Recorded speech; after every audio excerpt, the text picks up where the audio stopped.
Perversions in the guidance of the body. So evident are the numberless perversions of our powers and the misuse of the machine, that it seems almost unnecessary to write of them. And yet, from another point of view, it is very necessary, for superabundant as they are, thrusting their evil results upon us every day in painful ways, still we have eyes and see not, ears and hear not, and for want of a fuller realization of these most grievous mistakes, we are in danger of plunging more and more deeply into the snarls to which they bring us. From nervous prostration to melancholia, or other forms of insanity, is not so long a step. It is of course a natural sequence that the decadence of an entire country must follow the waning powers of the individual citizens, although that seems very much to hint. It cannot be too much when we consider even briefly the results that have already come to us through this very misuse of our own voluntary powers. The advertisements of nerve medicines alone speak loudly to one who studies in the least degree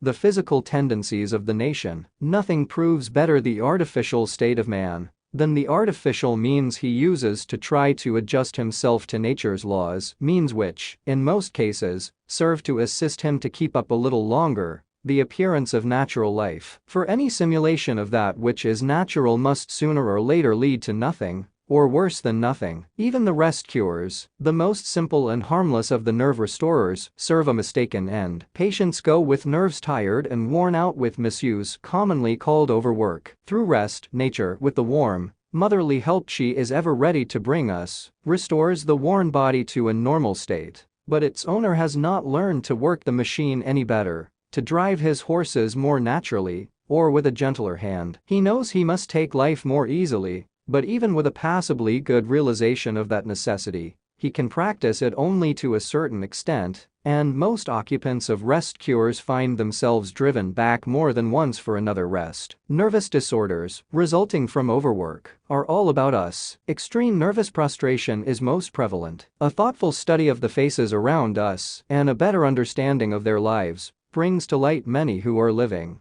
one might almost say, in a chronic state of nervous prostration, which lasts for years before the break comes, and because of the want of thought, the want of study for a better, more natural use of the machine, few of us appreciate our own possible powers. When with study, the appreciation grows, it is a daily surprise, a constantly increasing delight. Extreme nervous tension seems to be so peculiarly American that a German physician coming to this country to practice became puzzled by the variety of nervous disorders he was called upon to help, and finally announced his discovery of a new disease which he chose to call Americanitis. And now we suffer from Americanitis in all its unlimited varieties. Doctors study it, nerve medicines arise on every side, nervine hospitals establish themselves, and rest cures innumerable spring up in all directions. But the root of the matter is so comparatively simple that in general, it is overlooked entirely. When illnesses are caused by disobedience to the perfect laws of nature, a steady, careful obedience to these laws will bring us to a healthful state again. Nature is so wonderfully kind that if we go 1/10 of the way, she will help us the other 9/10. Indeed, she seems to be watching and hoping for a place to get in.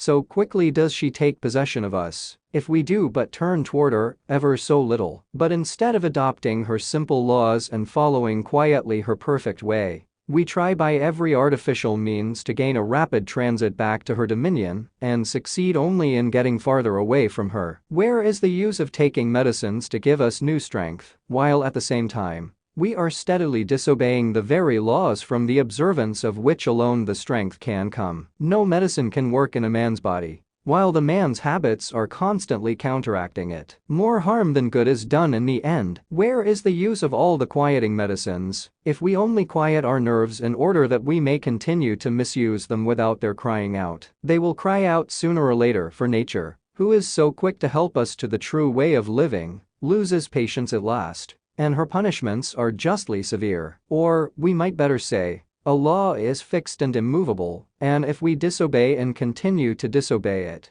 we suffer the consequences.